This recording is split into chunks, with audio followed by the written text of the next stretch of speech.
নিশ্চয়ই একটু আফসোস হচ্ছে যে মুস্তাফিজকে নিলামে একটু আগে কেন তোলা হলো না, যখন আসলে দলগুলোর কাছে টাকাটা ছিল। যে সময় মুস্তাফিজকে নিলামে তোলা হলো তখন আসলে অনেকগুলো দলের কাছে টাকাটা নেই। তারপরেও হাড্ডাহাড্ডি লড়াই শুরুতেই হলো চেন্নাই সুপার কিংস এবং দিল্লি ক্যাপিটালস এর ভেতরে। এমনটা হওয়ারই কথা, এটা সবাই অনুমান করেই ছিল। এবং এই দুই দলের লড়াই চলল 5,20,00,000 রুপি পর্যন্ত। এবং তখন মনে হচ্ছিল মুস্তাফিজের গন্তব্য হতে চলেছে আরো একবার চেন্নাই সুপার কিংস, কিন্তু ঠিক সেই মুহূর্তে এন্ট্রি নিল কলকাতা নাইট রাইডার্স। কে জানতো যে কলকাতা নাইট রাইডার্স মুস্তাফিজকে নিয়ে প্ল্যান করে রেখেছে।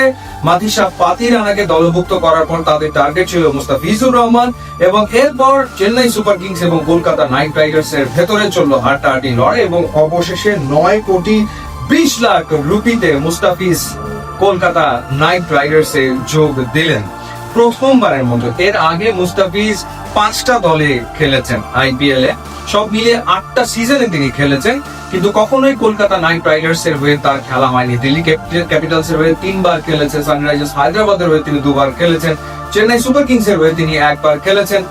সুতরাং তাকে নিয়ে যে একটা লড়াই হবে সেটা অনুমান করাই যাচ্ছিল, কিন্তু সেটা 9,20,00,000 গিয়ে ঠেকলো। এবং একটু আফসোস হচ্ছে যে কেন আসলে নিলামে তাকে আরেকটু আগে নেওয়া হলো না, তাহলে হয়তোবা মুস্তাফিজের দামটাও ওই পাতিরানার মতো ওই পর্যায়ে পৌঁছে যেত। তারপরে মুস্তাফিজ রেকর্ড করেছেন, এটা আসলে রেকর্ড। বাংলাদেশি ক্রিকেটার যারা আইপিএল এ খেলেছেন তাদের ভেতরে মুস্তাফিজ রেকর্ড করেছেন। মাশরাফি বিন মুর্তজা 2009 সালে $6,00,000 খেলেছিলেন কলকাতা নাইট রাইডার্স এ, এবং ডলার কপির বর্তমান যে হিসেব তাতে করে দামটা হচ্ছে 5,45,00,000 রুপি। এবং মুস্তাফিজের আগে 2018 সালে সর্বোচ্চ 2,20,00,000 রুপিতে খেলেছেন মুম্বাই ইন্ডিয়ান্স এর হয়ে। এবং এটি তার ষষ্ঠ দল, যেটা বলছিলাম। এবং আইপিএল এর ক্যারিয়ারে 8 মৌসুমে মুস্তাফিজ 60 ম্যাচ খেলে 65 উইকেট পেয়েছেন। তো মুস্তাফিজ তো খেলছেন, এর আগে 7টা সিজন তো তিনি খেলেছেন আইপিএল এ, 8টা সিজন তিনি খেলেছেন আইপিএল এ, কিন্তু কখনোই তিনি তার আসলে যোগ্য যে প্রাইস সেটা কখনোই পাননি। বেশিরভাগ ক্ষেত্রে বেস্ট প্রাইসেই তাকে দলে নেওয়া হয়েছে। এবারই আসলে মুস্তাফিজ সত্যিকার অর্থে তিনি একেবারে যথাযথ যে পারিশ্রমিক বা তার যে দামটা হওয়া উচিত সেটা আসলে পেলেন, যেটা সত্যিকার অর্থে রেকর্ড।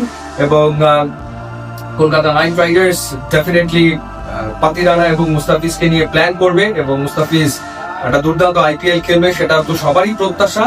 কিন্তু বাংলাদেশ ক্রিকেট বোর্ড মুস্তাফিজকে পুরো আইপিএল এর জন্য এনওসি দেবে কিনা সেই প্রশ্নটা থেকেই যাচ্ছে, কারণ বাংলাদেশের নিউজিল্যান্ডের বিপক্ষে হোয়াইট বল সিরিজ রয়েছে। সুতরাং দেখার ব্যাপার যে মুস্তাফিজকে আসলে ফুল সিজনের জন্য এনওসি দেওয়া হয় কিনা, কারণ সবসময় এনওসি নিয়ে বিসিবি এক ধরনের কি বলবো, যে তারা এক ধরনের নাটকই মঞ্চস্থ করে থাকে। তো সেই ক্ষেত্রে এবার কি সিদ্ধান্ত নেয় সেটা দেখার ব্যাপার। ইউটিউব ইনস্টাগ্রাম লিঙ্ক আছে, আপনারা যদি খুবই খুশি হবো। And thanks for watching.